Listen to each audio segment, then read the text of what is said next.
हिजरों के आरोपी सतलोक आश्रम प्रमुख रामपाल को एक बार फिर से उसके न्यायिक हलचल जो है उसके मामले में वो तेज हो गई है। रामपाल की जमानत याचिका पर हाईकोर्ट में सुनवाई होनी है और इस सुनवाई को देखते हुए प्रशासन और सुरक्षा एजेंसियां अलर्ट मोड पर आ गई है। कोर्ट परिसर से लेकर आसपास के जो तमाम इलाके हैं वहां पर सुरक्षा व्यवस्था काफी ज्यादा कड़ी कर दी गई है और उसी को लेकर पूरी इन्फॉर्मेशन इस वीडियो में हम आपको देने वाले हैं कि इस मामले का बैकग्राउंड क्या था। ये भी जरा आप समझ लीजिए मामला था क्या। ये आपको बता देते हैं कि सतलोक आश्रम प्रमुख रामपाल पिछले 11 सालों से जेल में बंद है। उस पर देशद्रोह, हत्या, दंगे कराना, गैर कानूनी गतिविधियों में शामिल होना और कानून व्यवस्था भंग करने जैसे कई गंभीर आरोप दर्ज है। साल 2014 में हरियाणा के बरवाला स्थित सतलोक आश्रम में हिंसक घटनाएं सामने आई थी जिसमें कई लोगों की जान चली गई थी और बड़ी संख्या में वहां पर जो श्रद्धालु थे वो भी घायल हो गए थे। इसी के बाद से रामपाल की गिरफ्तारी हुई थी और उस पर कई आपराधिक मामले तब दर्ज कर लिए गए थे। तो इतिहास क्या है उसका, बैकग्राउंड क्या है उसका, वो तो ये है। अब आज की सुनवाई अहम क्यों है इसको भी जरा समझिए आप।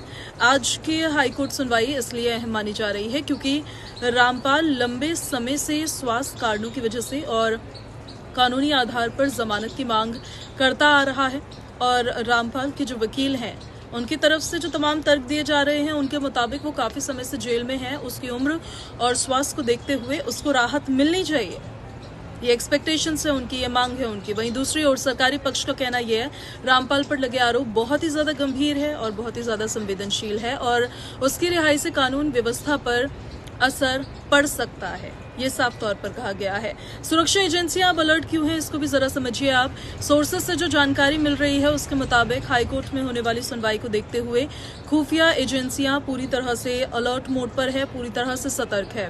रामपाल के समर्थकों की संभावित भीड़, धरना प्रदर्शन या फिर किसी भी तरह की अव्यवस्था को रोकने के लिए पुलिस और प्रशासन ने पहले से ही अतिरिक्त सुरक्षा बलों को तैनात किया है ताकि कानून व्यवस्था कॉम्प्रोमाइज न हो। कोर्ट परिसर, संवेदनशील इलाकों और आश्रम से जुड़े क्षेत्रों में निगरानी को और ज्यादा बढ़ा दिया गया है। तो वहीं सोशल मीडिया पर भी कड़ी नजर रखी जा रही है ताकि किसी भी भड़काऊ संदेश पर तुरंत कार्रवाई की जा सके, बिना किसी ढील ढिलाई के तुरंत कार्रवाई हो। अब आगे क्या होगा ये बड़ा सवाल खड़ा होता है। सबसे बड़ा सवाल ही यही है कि क्या हाईकोर्ट रामपाल को जमानत देगा या फिर उसे अभी और भी इंतजार करना होगा और समय जेल में ही बिताना होगा।